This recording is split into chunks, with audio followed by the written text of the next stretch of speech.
Alrighty, hello everyone. For those of you who don't recognize my ugly mug, my name is Dan Ewing. I am a professional actor.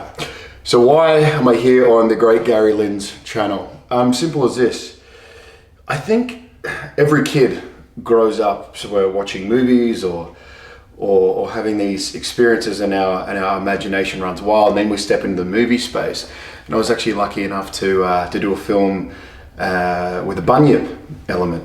And what I thought initially I was going to experience is, look, just some cool Dreamtime stories. But when you look into the lore and start doing the research into these beings, it certainly opens up the floodgates.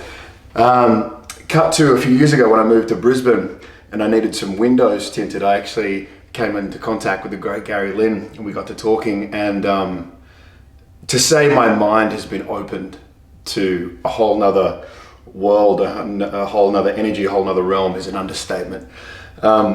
So one of the companies that Gary used to work with, I started watching all these accounts about Yowies, Dooligals, hairy men, and I'll say this, I was already a believer just from certain things that happened to me, which I'll share at another time, but I'll say this, whether you're an actor or a lawyer who gets paid to lie for a living, the people I saw, they absolutely believe in every word they said.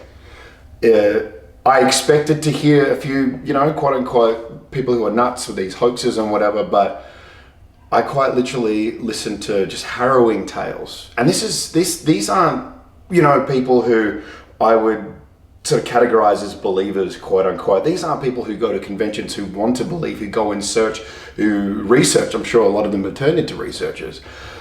But these are just everyday, normal people whose lives, to be honest with you, a lot of them, it's been negatively impacted.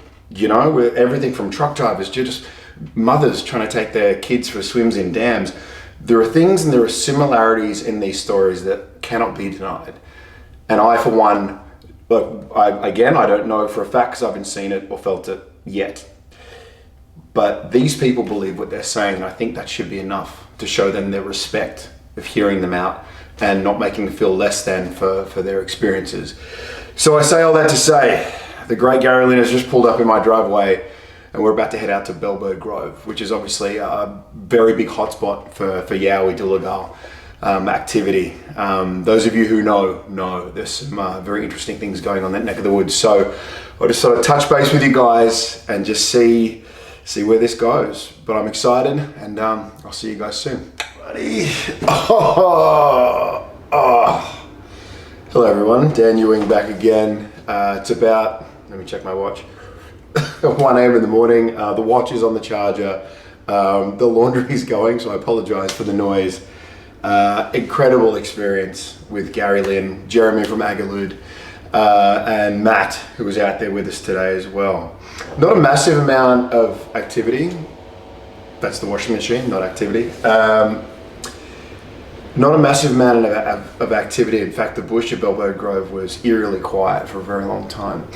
You're the one massive takeaway I took from today, and just observing how these investigators and research go about their business in this Yowie, hairy man, Dooligal space, was how much they try to debunk, whether it's footprints or signs or sounds or whatever. I was actually fascinated by that. Why? I think sometimes, it's the part of our brain, stay with me on this, the reticular activating system. So it's what value tags things. So when you see your car or someone with your shirt or your jewelry or your handbag, your brain goes, oh, that's my thing, or it's my dad's car or whatever. So we value tag it because our brains can only take in so many bits of information. I think sometimes, maybe when we're investigating certain things or stuff that's a little bit off the beaten track, so to say, you can go looking for it. So I found it fascinating to watch Matt, Gary, and Jeremy go through and look at footprints and really do their best to debunk them, rather than trying to make them a Dooligal print or a Yowie print or whatever. So I found that really fascinating. The amount of time they put into going, could be this, could be this, could be this, could be this. That was just a massive takeaway for me. I know it's a real subtle thing and you guys might think it's silly, but that was massive. massive for me. And I think it's kind of like reminded me of going fishing. So this was a quieter night at this particular spot, but across the board too. So there's a particular section of forest that Jeremy was telling me there's cockatoos everywhere, you know, and they were gone. So everything was amazingly peaceful. So I had a great time, to be honest with you, sitting there in the bush, just shooting the shit with Gary and Jez and Matt. And it was such a lovely experience, just hearing their accounts and their time and how professional they were. So I'm very grateful, Gary, Jeremy, Matt, for taking me out. I can't wait for my next experience. But all the very best to you all. Lots of love. Signing out, going to bed, and looking forward to my next expedition. Have a good one, guys. Ciao.